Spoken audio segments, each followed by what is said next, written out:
Have you ever wondered why restaurant basmati rice always turns out so fluffy, aromatic, and perfectly separated?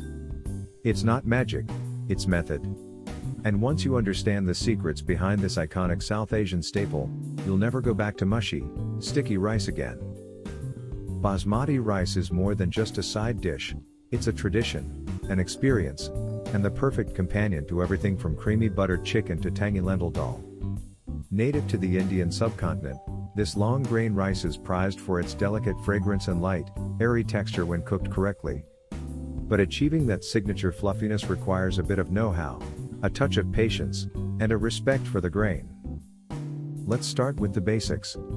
The foundation of perfect basmati begins with choosing aged basmati rice.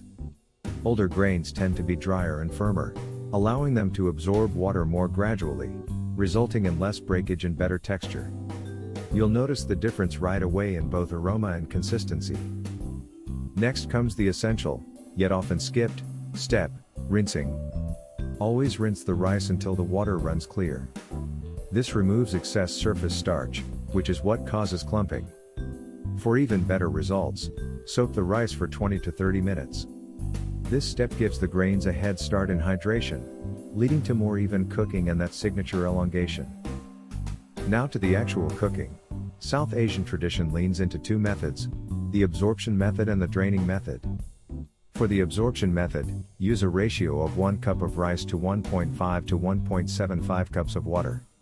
Add a pinch of salt and a few drops of oil or ghee for extra gloss and fragrance. Bring it to a boil, reduce to low, cover tightly, and let it steam for about 15 minutes.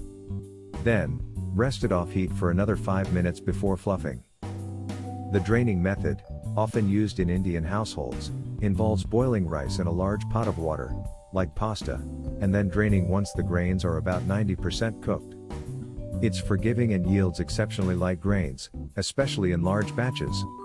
Just be sure to rinse with hot water after draining to stop the cooking. Flavor infusions are where you can get creative. A few whole cloves, cardamom pods, bay leaves, or even cinnamon sticks in the pot can subtly perfume the rice, elevating your dish effortlessly. One last tip, never stir rice while it's cooking. Let the steam do its job. Stirring can break the grains and turn your fluffy masterpiece into a gummy mess. Now that you know the secrets, it's time to test them. Whether you're pairing your basmati with rich curries or grilled kebabs, this simple grain has the power to bring your whole meal to life.